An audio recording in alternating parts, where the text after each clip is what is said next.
kelompok 3 kelas C5 Manajemen Universitas Teknologi Digital. Sebelumnya perkenalkan terlebih dahulu, nama saya Vanita Salwaristina dengan NPM 10121090. Nama saya Bade Herdian, NPM 1012 Nama saya Selina Melani dengan NPM 10121107. Video ini berisikan atau mengenai tugas evaluasi akhir semester dari mata kuliah Manajemen Sumber Daya Manusia.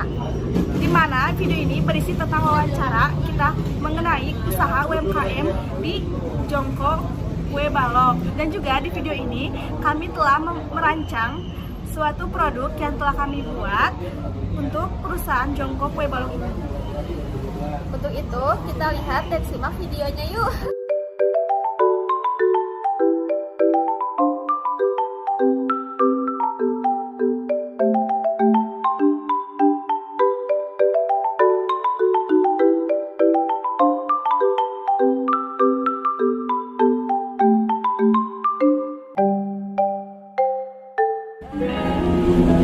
Sebelumnya ini kita wawancara dengan Bapak siapa? Saya Jody.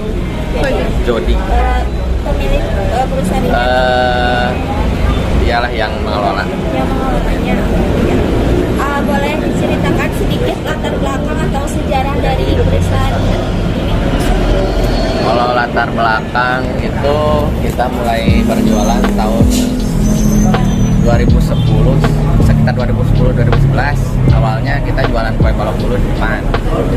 Itu dipakai gerobak ini di depan. Terus semakin kan karena dulunya ini toko material, jadi paginya toko material, malamnya baru dipakai buat kue balok gitu. Nah sampai sekitar 2012an baru dipakai di sini. Proses manajemen sumber daya manusianya di perusahaan ini bagaimana? Kalau manajemennya dari rekrutmennya atau gimana? Kalau rekrutmennya kebetulan kita masih misalnya dari pegawai sekarang di sini masih mencari orang-orang di sekitar pegawai, misalnya di kampungnya atau apa ada yang kerja masih ditarik seperti itu. Jadi dari orang-orang terdekat dulu. Apakah di sini ada khusus untuk manajer sumber daya manusianya atau dikelola sama Pak Jody? Kalau buat sekarang mungkin belum ada ya, tapi kedepannya mah udah direncanain ada sih. Oh iya. Kalau untuk di perusahaan ini apakah ada tingkatannya atau kayak misalkan direkturnya siapa, terus buat pemasarannya dengan lainnya? Oh ada, kalau tingkatan jadi dari owner, manajer, Iya. nanti ke bawahnya ada sih di sini. Ada. Ada. Apa boleh disebutin? Kalau ownernya ada, itu bukan orang tua saya, ownernya jadi manajernya ke saya untuk saat ini. Terus nanti di bawah saya ada sub kayak kitchen dibagi jadi kepalanya kitchen siapa, nanti di bawahnya ada lagi untuk di bar nanti ada kepala barnya, dan untuk di kue balok nanti ada kepala bar. Untuk pertanyaan selanjutnya yaitu tentang manajemen sumber daya manusia strategis. Yang pertama, apa yang harus dimiliki oleh seorang manajer sumber daya manusia? Yang harus dimiliki ya. Aduh. Atau enggak yang tetap dari kakaknya sendiri atau sendiri dalam memanage SDM-nya atau dia SDM di perusahaan. Saya juga bingung kalau ditanya gitu. Memanage atau memilih atau yang dia miliki? Manajemennya mungkin menurut saya ya harus bisa melihat, memilih orang aja, sama memilih orang ya bisa bukan mengatur, lebih ya bagaimana cara memanage si SDM ini untuk lebih baik kerja di sini, membimbing dan lain-lainnya. Oke, baik. Untuk pertanyaan selanjutnya tentang analisis pekerjaan. Prosedur apa saja yang digunakan perusahaan untuk menentukan keterampilan yang dibutuhkan dari pekerjanya atau merekrut dan orang yang akan dipekerjakan oleh usaha ini? Kalau untuk sekarang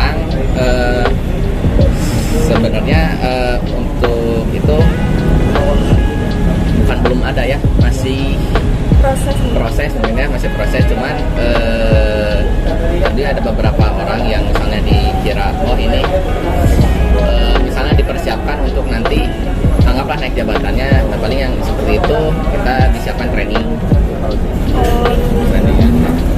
Oke. Baik, untuk pertanyaan selanjutnya, bagaimana perusahaan melihat atau menilai pentingnya keahlian karyawan dan spesifikasi pekerjaan si karyawan tersebut? Gimana? Jadi penilaian terhadap karyawannya itu bagaimana gitu Pak untuk menilainya? Sudah bekerja atau sebelum bekerja? Sudahnya.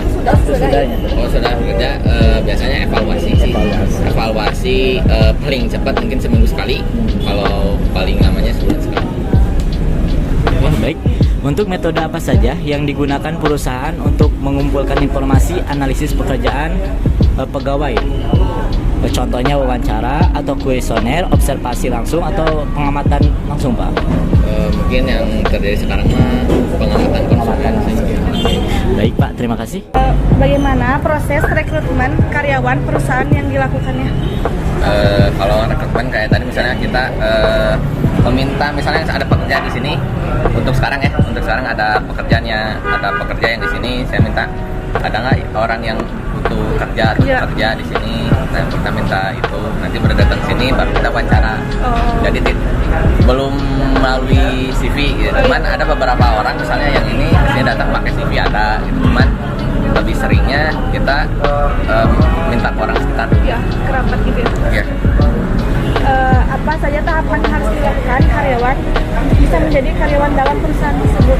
Oh di sini paling kita pertama wawancara ya, diwawancara. Tapi misalnya kalau dia ada CV, mungkin lebih bagus lagi ya.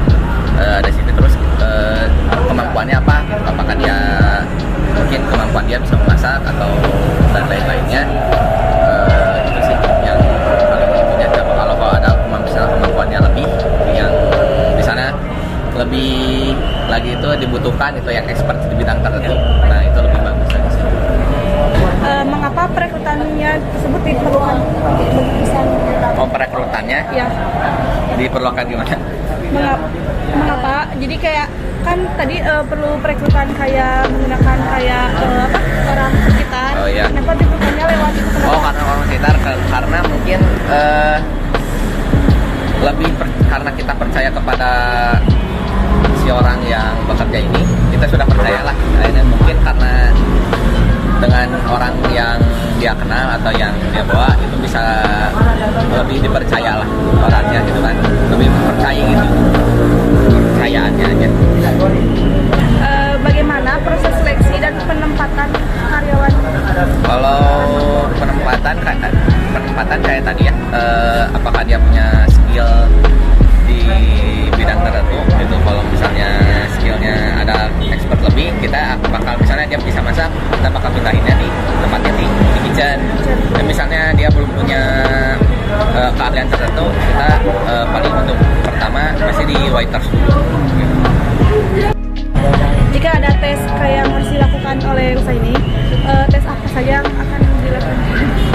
Kalau ada tes ya, mungkin kalau dari saya pribadi untuk ini paling tes tulis mah akan ada ya. Paling ditulis nanti cara dia bekerja di sini bagaimana sih, paling dikasih sama kita diberi simulasi aja, jadi cocoknya gimana. Apakah saat karyawan baru saja diterima menjadi pegawai dilaksanakannya orientasi karyawan? Ya, kalau ada pegawai pasti dikasih beritahu orientasi di pengenalan pegawai yang lain, terus diberitahulah section-sectionnya di mana aja. Apakah perusahaan menerapkan pelatihan dan pengembangan pada karyawannya? Ya, untuk itu kan karena jadi tadi ada evaluasi balik lagi ke pegawai. Mungkin dari evaluasi itu mana nih pegawai yang bisa dikembangin lebih dulu gitu, jadi yang bisa dianggap atau naik pangkat ataupun ditempatkan lagi gitu, dengan tadi evaluasi tadi dilihat. Nah tadi kan ada pelatihan dan pengembangan yang dilakukan. Dari faktor apa saja yang mempengaruhi pelatihan dan pengembangan itu dilakukan? Jadi pelatihan kan kita dilihat dari cara kerja dia ya, bagaimana dia bekerja, terus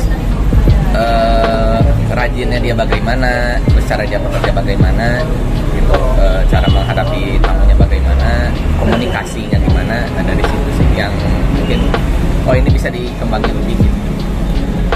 Ya, berarti masih dalam ruang lingkup yang ada di perusahaan ini aja ya.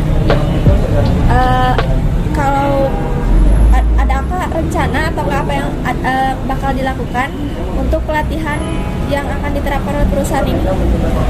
Mungkin pelatihan, kebetulan kan sebenarnya kita bukan cabangnya, kita seperti ini tuh seperti anak perusahaan.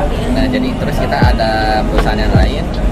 Jadi mungkin untuk yang mau dikembangkan lagi, nanti yang dari sini ditarik dulu untuk training di perusahaan yang lainnya. Oh iya.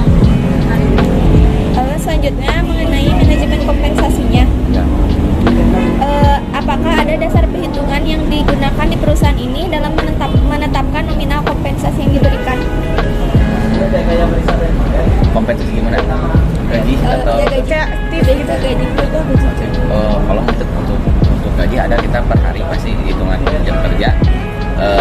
Hitungan jam kerja, kalau lebih misalnya dia pasti mendapatkan yang lebih. Nah, dari situ.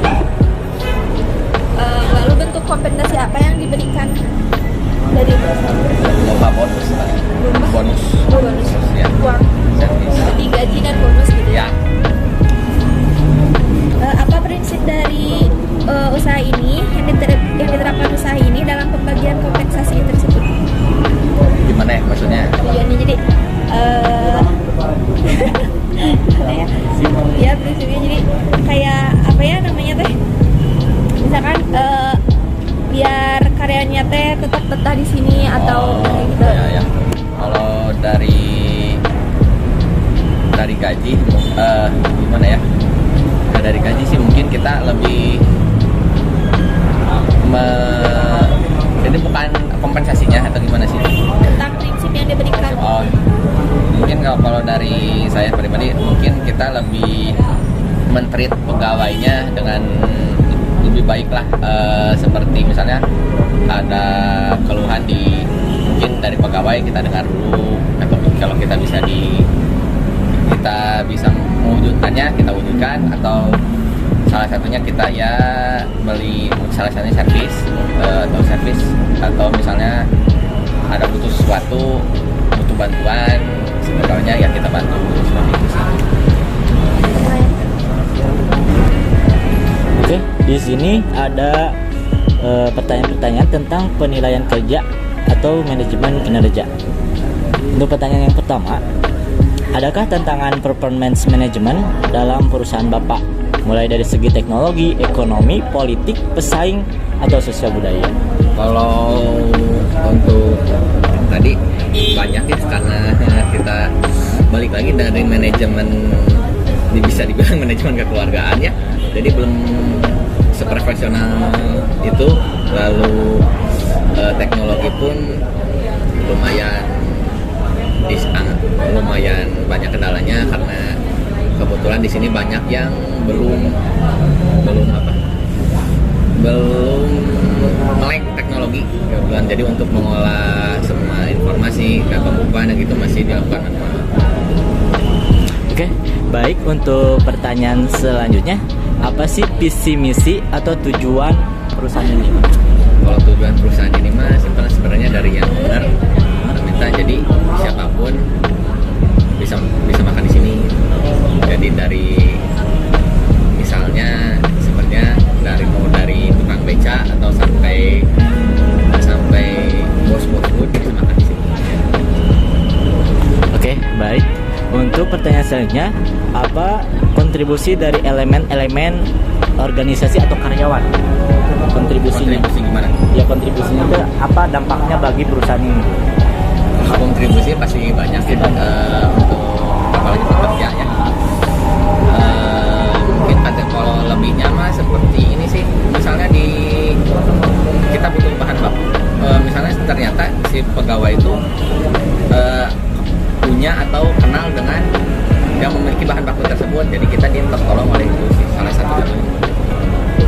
Baik, untuk selanjutnya ada berapa lama gitu waktu untuk penilaian kinerja karyawan Pak dalam perusahaan ini?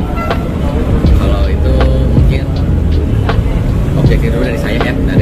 saya mungkin bisa dilihat seminggu sampai sebulan, itu bisa terlihat itu seperti Baik, di sini ada pertanyaan tentang pengembangan karyawan. Bagaimana sistem pengembangan karyawan dalam perusahaan ini? kalau pengembangan dari saat balik lagi jadi ke training, untuk sekarang lebih ke training sih gitu. Baik, selanjutnya ada pertanyaan tentang keselamatan dan kesehatan kerja, Pak. Apakah dalam perusahaan ada kesehatan kerjanya, Pak? Kalau untuk keselamatan kesehatan nggak ada. Untuk keselamatan kerjanya kita alat-alat seperti apa dan seperti itu kita ada pun di sini disediakan. Untuk praktikal karbon kita disediakan di sini. Baik, Pak, terima kasih. Pertanyaan yang berikutnya itu tentang manajemen konflik ya. Apakah di perusahaan ini pernah terjadi konflik Konflik ya pernah lah. dalam karyawan? Oh itu pasti ada. Konflik pasti ada. Jenis konflik apa yang pernah terjadi? Misalkan konflik fungsional, realistik, atau non realistik, individu atau kelompok, dan juga organisasi di dalam organisasi. Kalau di sini mungkin yang saya tahu yang terlihat itu biasanya individu. Jadi misalnya balik lagi karena perekrutannya tadi kan karena orang yang kenal mungkin karena mungkin di sini ada yang dari daerah sini terus mungkin berkonflik dengan orang daerah ini. Jadi antara karyawan dan Karyawan ya. kebanyakannya ya singgung sedikit-sedikit. Apa faktor penyebab konflik tersebut yang terjadi? Apakah kurangnya komunikasi atau kesulitan komunikasi dalam usaha ini, ataupun dari tanggung jawab serta wewenang yang tidak jelas? Mungkin kalau dari konflik yang sudah terjadi mungkin banyaknya miskomunikasi gitu. Sama mungkin kalau yang tadi yang beda daerah tadi mungkin ya beda karena perbedaan budaya sih. Bagaimana Bapak sebagai pemimpin dalam melakukan pemecahan masalah yang dilakukan terhadap konflik yang telah terjadi tersebut, dan bagaimana penanganan serta pengendalian konflik yang telah terjadi tersebut? Apakah menggunakan metode seperti pengendalian diri dengan cara tidak emosional dan tidak provokasi, serta ada tanggung jawab dan hidup sehat seperti dengan cara kekeluargaan? Nah, ya kalau kita di sini mungkin sebisa mungkin diselesaikan dengan keluargaan dulu, jadi kita bisa ngobrol bareng, ngobrol masalahnya apa, mungkin kalau yang masalahnya bukan dari kita ya, bukan dari perusahaan, mungkin boleh diselesaikan dulu di situ dengan obrolan itu. Kalau sudah selesai kasih solusinya apa. Pertanyaan berikutnya tentang hubungan industrial ya. Apakah ada proses ekspor dan impor dalam perusahaan kayak? Kalau ekspor keluar atau gimana? Ya keluar. Keluar negeri? Nggak bisa dari perusahaan. Oh, kalau ada perusahaan, kalau kita dari sini kebetulan kan kita punya roastingan sendiri, walaupun beda brand, cuman tetap dari sini paling yang bisa diekspor keluar itu salah satunya itu si kopi itu. Apakah ada hubungan kerja antar perusahaan dengan perusahaan luar negeri? Dengan Ya tentang UKM yang keluar. oh ada sih beberapa perusahaan yang mungkin yang seperti tadi ngambil ya untuk kita butuh mengisi stok dia itu ada ininya. Mungkin segitu aja pertanyaan wawancaranya. Sebelumnya terima kasih udah memberikan izin dan meluangkan waktunya buat tugas kami. Iya. Ya, cukup sekian. Terima kasih ya. Siap. Bentar.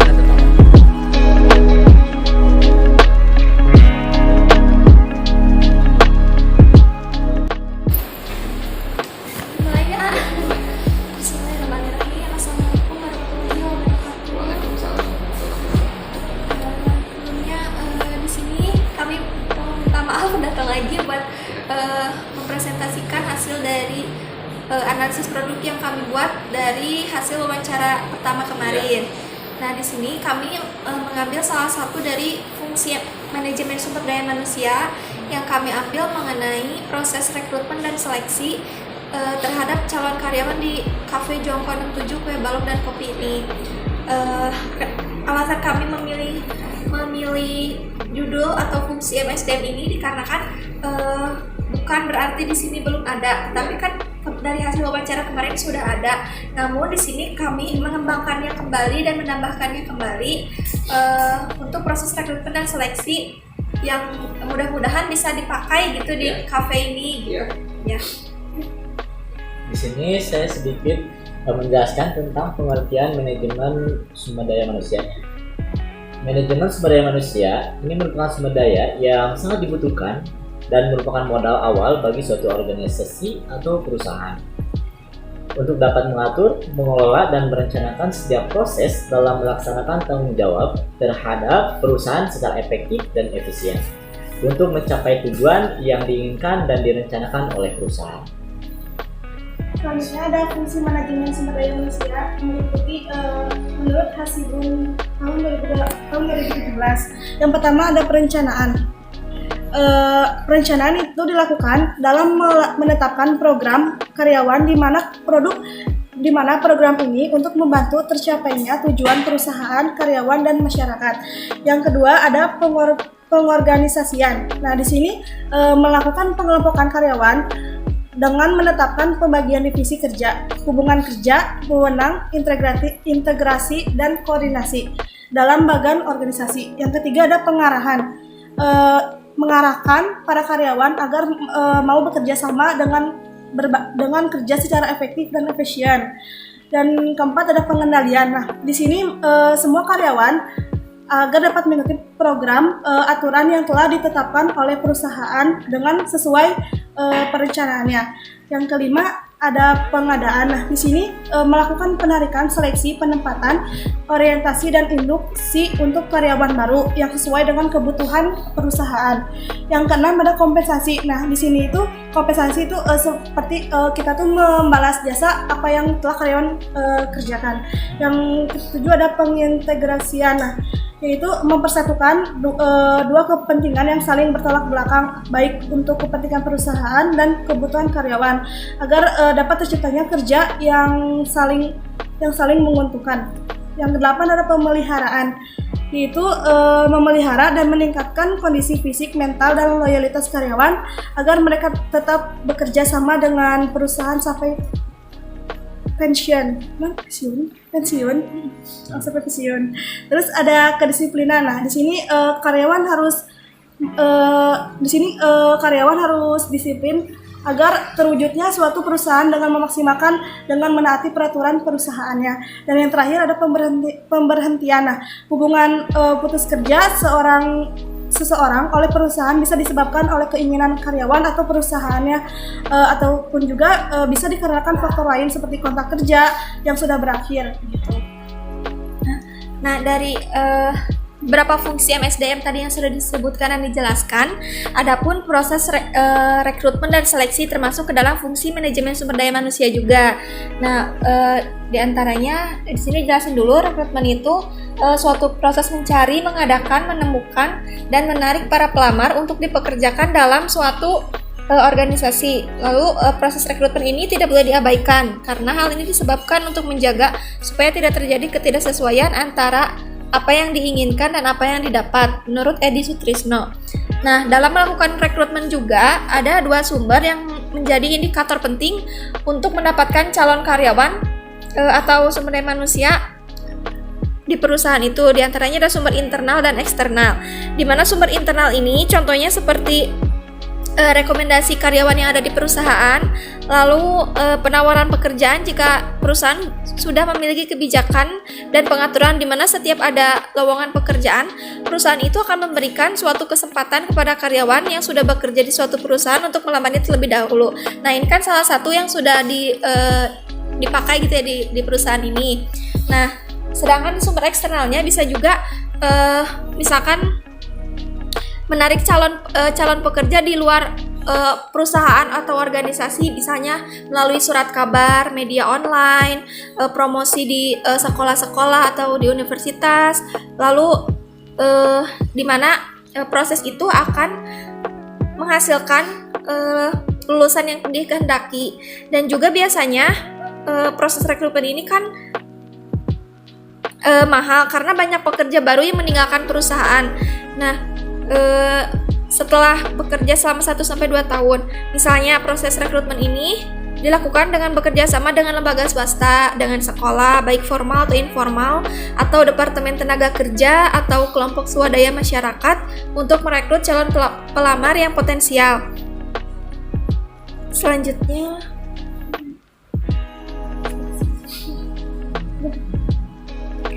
nah dari seleksi, tadi kan rekrutmen, nah sekarang seleksi. Untuk seleksi ini pemilihan dari calon-calon pelamar yang sudah dikumpulkan dalam proses rekrutmen tadi untuk dilakukan pemilihan dan mencari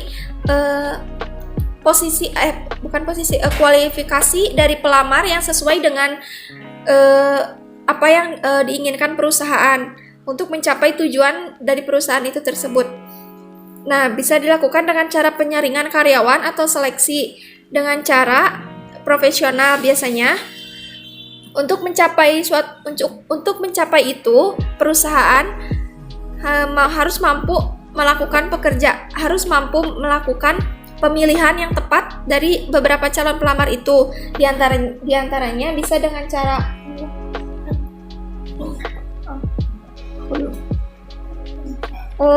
cara screening, tes, lalu mengisi formulir lamaran, wawancara tahap pertama, evaluasi, wawancara kedua, dan pengambilan keputusan yang akan dijelaskan oleh Perdi. Ini. Itu yang screen. Di sini untuk screening data pelamar, biasanya setelah para pelamar memberikan surat lamaran kerja, di dalamnya berisikan informasi mengenai latar belakang pendidikan, pengalaman kerja, posisi yang diinginkan, upah yang diinginkan, serta keahlian dan pelatihan khusus pelamar menjadi bahan pertimbangan perusahaan. Dan untuk itu yang nomor 2-nya yaitu melakukan tes. Dalam tes ini ada beberapa tujuan untuk melihat kemampuan yang dimiliki oleh seorang pelamar, dan juga posisi dan pekerjaan serta tugas yang akan dijalankannya biasanya bergantung pada tes prestasi, tes minat, tes bakat, tes kepribadian, tes pengetahuan dan tes fisik, tes kesehatan juga, tes kemampuan dan pengetahuan. Tetapi, semua itu bergantung pada jenis posisi dan bidang pekerjaan yang dilamar, serta tergantung pada kebijakan suatu perusahaan. Tes kesehatan, biasanya hampir di semua perusahaan sudah melakukan tes kesehatan ini, dan menjadi syarat dan yang tujuannya agar karyawan dapat melakukan pekerjaannya dengan baik serta dapat mengurangi tingkat ketidakhadiran karyawan di suatu perusahaan. Karena tidak sedikit perusahaan meminta keterangan kesehatan dari karyawannya, baik dari dinas kesehatan atau dokter, atau melakukan tes ulang dan menghindari terjadinya penyakit. Dan selanjutnya yaitu mengisi formulir lamaran. Calon karyawan atau pelamar biasanya diminta untuk mengisikan formulir lamaran yang sudah disiapkan untuk mengetahui kemampuannya gitu. Dan selanjutnya ada proses wawancara tahap pertama. Dilakukan untuk melihat bagaimana calon karyawan atau pelamar ini secara cepat dan cocok untuk memilih dan mengisi pekerjaan atau jabatan yang ditawarkan. Dan selanjutnya ada evaluasi. Evaluasi ini ditujukan agar mengetahui apakah informasi yang diberikan oleh pelamar benar atau tidak. Dan apabila pelamar tersebut menyebutkan referensi, maka manajer berhak untuk mengecek kebenarannya. Selanjutnya ada proses wawancara kedua. Setelah dilakukan seleksi tes mengisi formulir wawancara pertama, maka langkah selanjutnya adalah wawancara yang lebih lanjut mengenai calon karyawan tersebut. Biasanya untuk mengetahui kemampuan yang sebenarnya dari calon pertama itu untuk menduduki posisi atau jabatan di perusahaan, dan biasanya pewawancara memberikan gambaran yang realistis tentang perusahaan dan menjelaskan secara benar kelebihan serta kekurangan yang dimiliki oleh perusahaan. Dan selanjutnya yaitu pengambilan keputusan. Setelah semua proses sudah dilalui dan dilakukan, maka langkah terakhir adalah melakukan pengambilan keputusan. Di proses ini memang cukup sulit karena untuk memilih serta menentukan calon karyawan yang memiliki standar serta kualifikasi yang diinginkan oleh perusahaan untuk mengisi posisi dan jabatan di perusahaan tersebut. Nah, itu beberapa indikator dalam melakukan seleksi terhadap para calon karyawan atau para pelamar. itu dibentuk untuk secara umumnya ya. Nah, sedangkan untuk analisis produk yang kami buat itu nanti di penjelasan selanjutnya. Selanjutnya di sini setelah kami mendapatkan informasi ya kemarin menanyakan beberapa bagian yang ada di sini, di antara ini kami tuangkan dalam ke bentuk struktur organisasi. Mungkin sedikit masukan juga dan saran dari kami bisa apa yang ditambahkan kayak buat kan ya struktur organisasinya, kayak misalkan di perusahaan ini ada khusus bagian manajemen sumber daya manusianya, manajemen keuangannya, ya untuk manajemen pemasarannya, operasinya pun, dimana itu tuh akan sangat membantu perusahaan juga untuk melakukan planning tujuan perusahaan ke depannya gitu. Nah, untuk struktur organisasinya mungkin kurang lebih seperti ini ya yang ada di perusahaan ini. Nah, untuk analisis produk yang kami buatnya itu sebagai berikut, di mana proses rekrutmen yang baik itu bisa dilakukan secara terbuka dengan cara mempromosikan kepada masyarakat luas, yang bisa dilakukan pertama menggunakan media sosial atau melalui media sosial. Karena kan sekarang zaman udah serba canggih juga, terus semua orang sudah hampir mempunyai dan memiliki media sosial. Itu salah satu cara yang bisa dipakai melalui media sosial. Yang kedua, melalui media cetak, bisa menggunakan dengan banner kayak gitu untuk menginformasikan kepada masyarakat bahwa ada lowongan pekerjaan. Selanjutnya ada seleksi administratif. Nah, di sini biasanya kalau di perusahaan itu untuk manajemen sumber daya manusianya itu kan sudah diatur oleh manajer MSDM-nya gitu. Nah, ini masukan dari kami untuk tahap seleksi administratif ini, di mana berkas lamaran para pelamar yang dikirimkan kepada perusahaan atau baik melalui email, jika dikatakan banyak yang sesuai dan memenuhi persyaratan, maka tugas seorang manajer itu melakukan panggilan kepada para pelamar untuk dilakukan tahap berikutnya. Nah, untuk contohnya nanti akan dijelaskan ya. Selanjutnya wawancara tahap awal. Di wawancara tahap awal ini, jika dari calon karyawan atau pelamar itu sudah lolos dalam seleksi administratif dan sudah dipanggil oleh manajer atau HRD perusahaan, selanjutnya diwawancara untuk datang langsung ke kantor. Nah, di mana tahap ini harus sudah mengetahui aspek latar belakang calon karyawan apa saja yang masih kurang mengenai pelamar. Nah, lalu wawancara ini juga merupakan tahap penting dan formal. Selanjutnya bisa dengan cara pengelompokan dengan cara tes kepribadian DISC.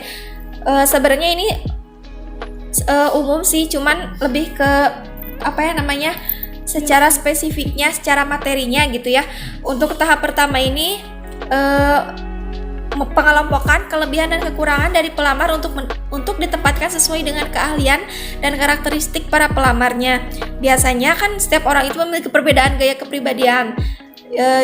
Di antaranya ada dominan, influencing, steadiness, compliance. Nah, untuk poin pertama ini, yang dominan ini biasanya orangnya itu bersifat tegas, mandiri, dan ambis.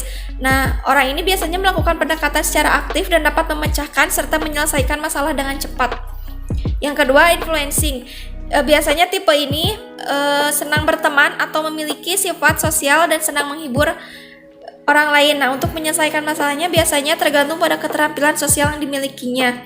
Dan biasanya orang influencing ini pekerja keras, senang berkontribusi, ramah, mudah bergaul, banyak teman, dan mudah mengungkapkan isi hatinya karena mereka sangat nyaman dengan emosi daripada yang lain. Lalu selanjutnya ada yang stabil. Nah, orang ini biasanya keras hati, konsisten, sangat berhati-hati dan melakukan sesuatu, sabar, tenang, dan gigih. Lalu yang terakhir ada patuh. Orang patuh biasanya teliti, cepat, dan cermat. Dan biasanya orang ini sangat senang dengan apa-apa yang jelas, teratur, fokus terhadap fakta serta buktinya. Nah, untuk pengelompokan ini, karena kan sebelumnya ada wawancara tahap awal, nah biasanya manajer sumber daya manusia atau yang ahli di bidang dalam MSDM itu sudah mengetahui orang ini seperti apa dan masuk ke beliau masuk ke tes kepribadian yang mana, seperti itu. Selanjutnya yang kelima ada tes pengetahuan dan keterampilan, bisa juga dilakukan dengan cara memberikan soal atau tes yang isinya tuh atau tingkat kesulitannya pun berbeda-beda dengan jabatan atau posisi yang mereka lamar ke perusahaan. Dan biasanya atau contohnya untuk pelamar yang memiliki background lulusan teknik tetapi ia berpengalaman di bidang food and beverage, maka tes tersebut menyesuaikan dengan bidang atau jabatan yang dilamar. Nah, setelah selesai dilakukan tes pengetahuan serta keterampilan para pelamar ini, melanjutkan ke tahap berikutnya, yaitu tahap wawancara kedua. Nah, di sini HRD melakukan evaluasi terhadap kecakapan teknis serta keahlian dan kemampuan yang dimiliki oleh pelamar. Lalu ada offering gaji. Offering gaji jika pelamar itu sudah lolos dari tahap 1 sampai 4, lakukan offering gaji untuk jabatan atau posisi yang akan diisi dengan cara HRD menetapkan gaji yang akan diberikan kepada para pekerjanya untuk setiap bulan. Lalu bisa juga dilakukan kontrak kerja. Jika dirasa negosiasi sudah cukup, maka selanjutnya diadakan kontrak kerja bersama. Perjanjian ini biasanya antara pekerja dengan perusahaan atau pemberi kerja dengan beberapa syarat kerja serta hak dan kewajiban pekerjanya. Contohnya misalnya di sini ada contoh job recruitment atau spesifikasi untuk para pekerja. Nah, kita ambil 2 contoh itu posisinya head chef, yaitu misalkan minimalnya pendidikannya SMA atau SMK, yang diutamakannya itu berpengalaman di bidang kuliner atau perhotelan ataupun tata boga, memiliki pengalaman minimal 5 tahun atau 10 tahun, usia maksimal 40 tahun, dapat mengolah atau serta mengkreasikan makanan dengan variatif. Nah, terus memiliki jiwa komitmen yang tinggi, mempunyai pengetahuan mengenai higienis dan konsisten terhadap rasa makanan yang akan disajikan. Nah, yang berikutnya ada mempunyai inisiatif untuk meningkatkan menu serta kualitas makanan yang ada di Jongko Kue Balok. Nah, berikutnya ada memiliki jiwa kepemimpinan yang baik serta dapat mengolah angka dan mengontrol budget. Dan yang kedua itu job recruitment untuk bagian gudang, misalkan berpengalaman terhadap manajemen gudang, memahami mengenai prosedur manajemen gudang, memiliki SIM pribadi, mahir dalam mengoperasikan komputer, memiliki komunikasi yang baik maupun lisan ataupun tulisan, dapat memecahkan masalah serta keterampilan kepemimpinan organisasi serta bersedia bekerja dengan jam yang diperpanjang. Nah, dalam proses rekrutmen dan seleksi itu kan tidak mungkin datar begitu saja gitu ya, pasti ada kendalanya juga yang dihadapinya. Nah, ini beberapa contoh kendalanya. Mungkin kendalanya yang pertama, misalkan kesulitan dalam menemukan calon karyawan yang sesuai dengan background yang dimiliki dengan bidang yang dibutuhkan oleh perusahaan. Yang kedua, ketika perusahaan membutuhkan seorang head chef, namun para pelamar kebanyakan mendaftarnya sebagai waiters atau pramusaji, tetapi yang dibutuhkan adalah head chef, maka calon pekerja tidak dipilih karena posisi yang dibutuhkan itu head chef. Nah, yang ketiga itu jika calon pekerja lolos di seleksi administratif, selanjutnya para pelamar dipanggil untuk memenuhi tahap selanjutnya seperti tes, wawancara, dan biasanya pihak HRD sendiri itu akan memanggil pelamar pekerjaan, tetapi calon pekerja itu tidak datang. Nah, yang keempat itu sudah dilakukannya offering gaji dan kontrak kerja, tetapi pelamar malah mengundurkan diri. Hal ini menjadi sangat membuat perusahaan sedikit rugi karena waktu dan proses rekrutmen seleksi yang dilakukan hanya sia-sia. Dan yang terakhir itu para pekerja dan karyawan baru yang sudah lolos dari tahap awal sampai tahap akhir sudah melakukan kontrak kerja, namun dalam menyelesaikan training dia tidak bisa melaksanakannya sampai akhir gitu. Dari beberapa kendala beberapa contoh kendala tadi, adapun cara mengatasinya diantaranya. Yang pertama, semisal jika calon pekerja yang dicari tidak sesuai dengan bidang yang dibutuhkannya, maka perusahaan berhak untuk mencari karyawan baru lagi gitu, atau karyawan lain sampai mendapatkan pekerja yang benar-benar sesuai dengan bidang yang dibutuhkan perusahaan. Dan selanjutnya yaitu kekurangannya headset di perusahaan, maka perusahaan perlu mengembangkan dan memperluas lagi informasi lowongan pekerjaan yang dibutuhkan. Bisa dilakukan dengan cara promosi di media sosial ataupun promosi ke SMK yang ada jurusan tata boga atau perhotelan. Dan yang ketiganya yaitu memasang informasi lowongan pekerjaan di tempat yang lebih strategis dan dipajang dengan ukuran yang besar dengan harapan agar orang atau masyarakat luas dapat melihat serta merekomendasikan kepada orang lain untuk bisa bekerja dan melamar di perusahaan ini gitu Pak. Mungkin sekian aja Ya. paparan materi dari kita tentang proses rekrutmen di Jongko UMKM Kue Balok ini. Mudah-mudahan bisa diterima dan bermanfaat gitu untuk ininya. Sedikit juga saran dari kami bisa kalau untuk menyebarkan informasi mengenai lowongan pekerjaan, kan sekarang di Instagram apalagi ya sudah banyak kayak info lowongan kerja khusus. Nah, kita bisa untuk membayar iklan ke mereka ya untuk memajang lowongan pekerjaan. Adapun kan yang gratis juga, misalkan melalui website yang dibikin sendiri, itu akan sangat membantu juga karena meskipun untuk jabatan seperti contohnya head chef tadi itu tuh jika orang itu profesional dan bisa bekerja di perusahaan akan membantu perusahaan pun untuk kedepannya seperti itu. Ya, cukup sekian aja. Mohon maaf Bila ada kesalahan dalam penyampaiannya. Terima kasih. Wassalamualaikum warahmatullahi wabarakatuh.